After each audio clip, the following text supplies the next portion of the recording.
Hey, it's Anthony Meisner with Land Title. Came to bring your Greater Metro Denver update today. Let's dive right in. It's August. We're looking back at July's data and kind of get a big picture. And, we're really starting to see a little bit of slippage in the average sales price. We're down 1.16% year over year.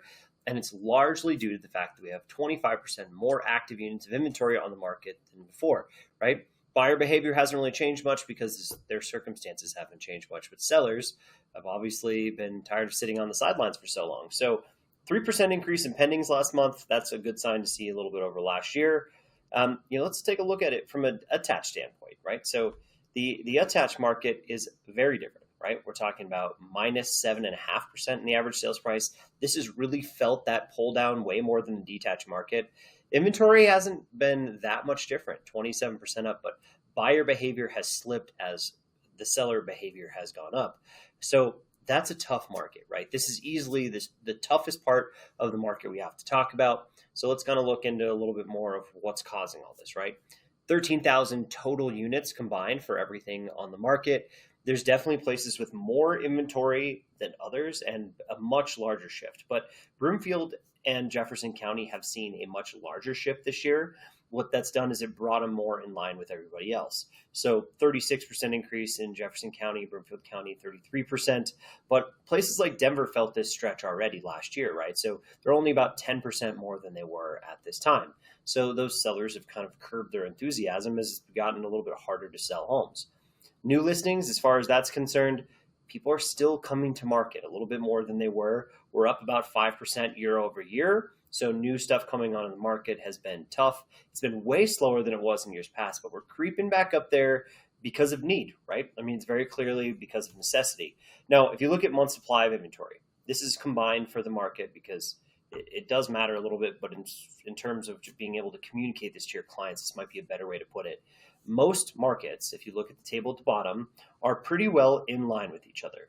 3.8 months of inventory is the average. Most of them are sitting right around that 3.6, 3.7 mark. But Elbert County and Denver County are both substantially higher, right? So more than 4 months of inventory. It's a bit of a bigger shift. If you look at the days in MLS, we're at 44 and a half days in MLS. This one is all over the board, right? We got almost 70 days in Broomfield. That's a lot. And then Elbert County is at 30 days. So the pace of the market is really going to be determined by buyer activity in the area, or how long have listings been sitting there selling.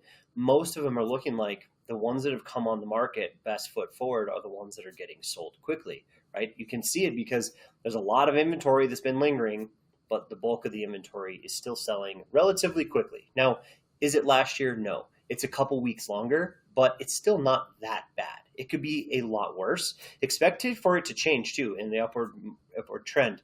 Usually this is about the fastest time of the year. That June timeframe, May sometimes is the fastest month of the year. So the market is going to continue to slow down just because more listings are coming on the market as buyer behavior starts to slow down towards the end of the year. Now let's look at this. So this is price point. I broke these down separately for you this month, detached and attached separately. But the detached market at 3+ million last month was down about 20%, but it still had 19 sales. Those are still really good sales numbers for there. The 2 to 3 million market looked a lot better than it did this time last year. You can see the 15% rise there. The part of the market that's been the hardest with sales, hit the hardest, right? That 600 to a million range where most of our median homes sit. We're seeing a negative amount of sold volume there. And it's a tough part because that being that some of that's the bulk of our market, we're seeing that drop in constriction coupled with the fact that we have more inventory coming online. So as a seller, it has become more difficult to sell your home, and it's really pushing those prices down. The attached market, way more extreme, right? I mean, we're talking 25, 30, 40% in some of these where the sales numbers are really slipping. So the bulk of the market in the attached market at 400 to 600,000 range, you can really see that even under if you look at the 300,000 range, that's fairly stable because it's still a little more affordable. But anything over $400,000, really starting to see less sales taking place, even though the inventory levels tend to keep piling up. I mean, you can see $300,000 to $500,000, that inventory level's up 27% year over year. Lots more inventory, but way less sales. So this is a buyer change in the attached market, very different so than the detached market. Now, if you're going to articulate this to clients, sometimes the month supply of inventory can help tell, that story about a balanced market or whatnot. If you look at the lower end of the market in detached single family, it's still absolutely a seller's market, right?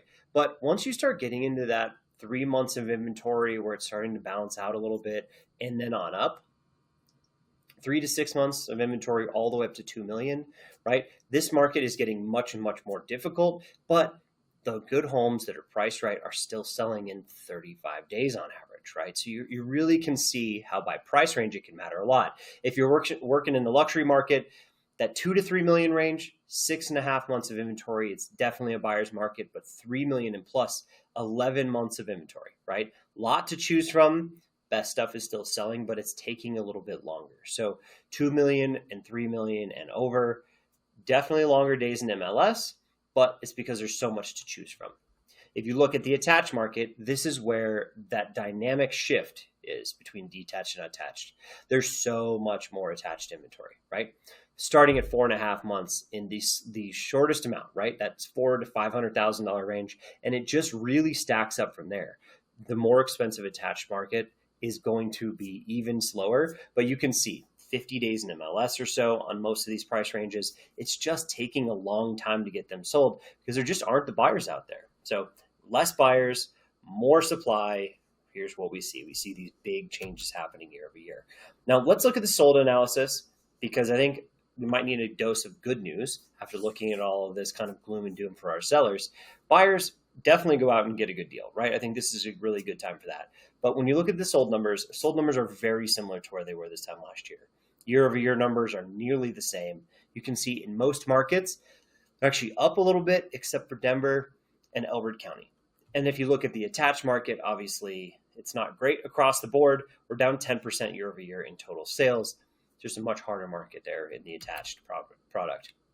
Now, how do we communicate average sales price change, right? I think that's the one question I'm getting a lot of right now. Anthony, how do I tell my clients that the market is tough, right? What do I show them? So here in detached single family, you can see this month over month, the shift was about 4%. But as you know, it bounces around a little bit. It depends upon what is selling during that month.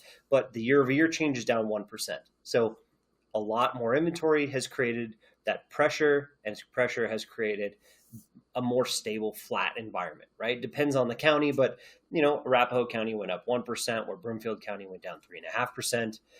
You can kind of see it there. Denver County went down, or is basically flat.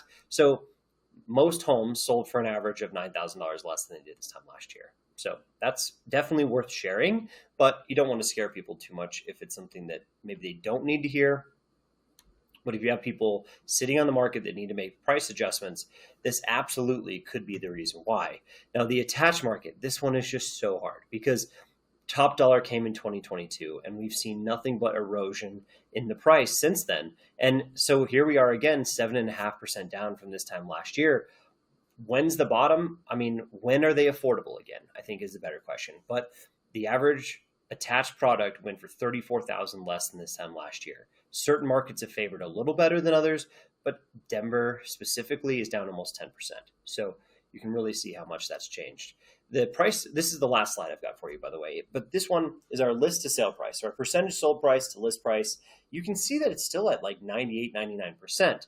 But what I will tell you is, even though this looks pretty good, we unfortunately don't take into account price concessions or price drops in here. So that's the one that's really going to kind of debunk what's happening. So we're feeling it in other ways right now instead of in basically the offer price, right? So you might get a pretty close to full price offer, but you might be giving up concessions or something like that. So hopefully this is helpful. If you need any other data, local resources, anything like that, I'm Anthony at Land Title. Please reach out. Otherwise, like and subscribe to the channel to see more stuff like this. We'll see you next time.